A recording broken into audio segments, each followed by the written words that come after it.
Waktu itu pertama kali dengan kakaknya, kemudian setelah ditayangkan di TikTok waktu itu, kemudian viral yang kedua kalinya, sejak itu sampai hari ini saya selalu mengawal kemanapun Amel pergi.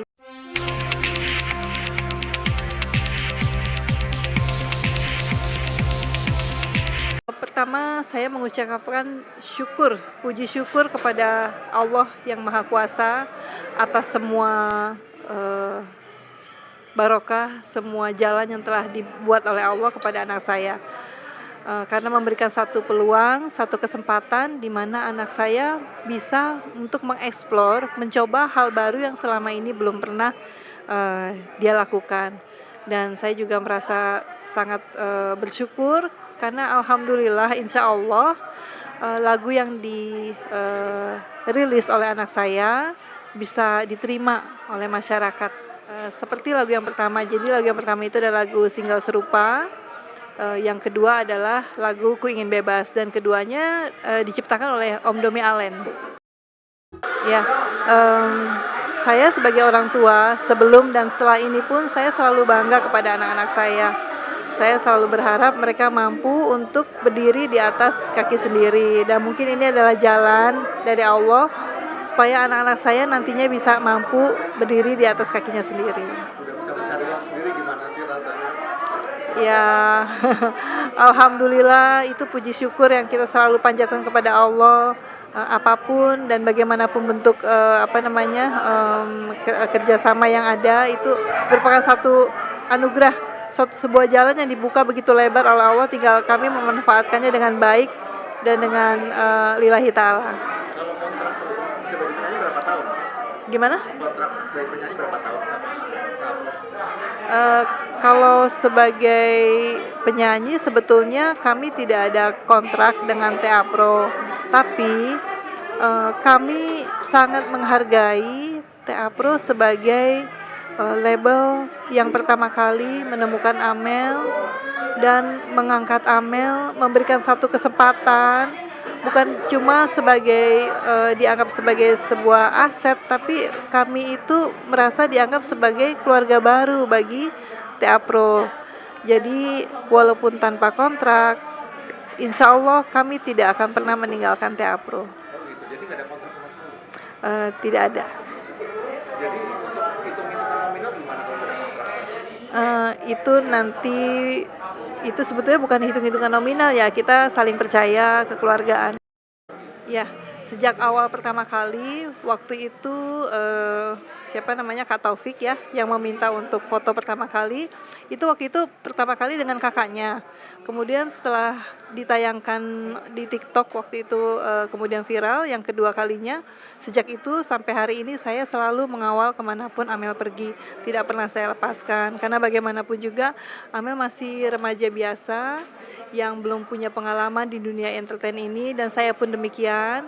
Jadi saya ingin memberikan satu support sepanjang dalam perjalanan dan, juga menjaga anak saya. Sebetulnya bukan kekhawatiran terhadap orang lain, tapi lebih kepada saya ingin, memberikan satu support, satu dukungan, satu perlindungan dari orang tua kepada anaknya. Bukan karena kami tidak percaya kepada orang lain, cuma memang untuk saat ini, saya ingin mendampingi dalam masa-masa awal sampai kemudian nanti entah sampai kapan. Insya Allah, saya diberikan satu kesempatan untuk ini dan insya Allah saya bisa membagi waktu, mudah-mudahan semuanya bisa berjalan dengan baik karena kegiatan-kegiatan yang lain pun juga mau untuk menyesuaikan kepada jadwal yang ada atau waktu yang tersedia.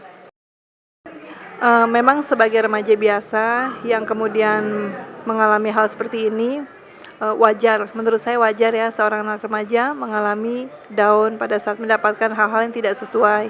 Tapi saya selalu memberikan satu, nasihat bahwa, "Dek, kita itu, diberikan satu ujian yang memang Allah itu memberikan ujian itu bisa kita atasi. Jadi adik jangan pernah merasa down di bawah seperti itu terus-menerus, karena apapun yang adik lakukan, apapun yang adik, terima di luar sana itu adalah bentuk ujian dari Allah dan Allah yakin adik mampu. Dan, semua hal itu memang kita harus melalui dari ada ujian, ada hal-hal yang kurang baik supaya kita bisa menjadi lebih baik. Nah, terutama juga misalnya membaca dari banyak komen yang kurang positif, itu saya sampaikan kepada anak saya begini, "Dek, di luar sana itu ada banyak jutaan orang yang punya banyak jutaan pendapat. Jadi kalau kita ambil positifnya, yang positif kita ambil positif, dan yang kira-kira kurang positif kita jadikan sebagai alat untuk introspeksi diri." Dan itu yang saya sampaikan ke anak saya. Saya sebagai orang tua memberikan support penuh kepada anak saya sepanjang kegiatan itu sangat positif. Dan terutama support penuh itu kita berikan dalam bentuk misalnya saya mengantarkan Amel kemanapun ada kegiatan untuk musik atau untuk latihan. Kemudian saya juga memberikan nasihat-nasihat dan saya memberikan satu semangat bahwa, "Dek, kamu mesti coba. Hidup kita tuh cuma satu kali. Jadi kalau kita nggak mencoba sesuatu yang kita belum pernah coba, kapan lagi? Jangan sampai sebuah kesempatan itu lepas kemudian hilang begitu saja tanpa kita mencobanya." Namun saya juga meminta kepada anak saya untuk memberikan selalu yang terbaik, berikan yang terbaik yang kamu bisa, gitu. Saya ingin berpesan kepada anak saya yang selama ini juga sering saya sampaikan, "Dek, jadilah kamu sebagai seseorang yang mampu memberikan, positif positif, pengaruh kepada yang lain, berikan yang terbaik. Jadilah kamu diri sendiri, memberikan hasil yang terbaik, menjadi sosok anak yang berbakti dan selalu rendah, hati, ramah kepada siapapun, dan selalu menjadi orang yang baik buat lingkungannya."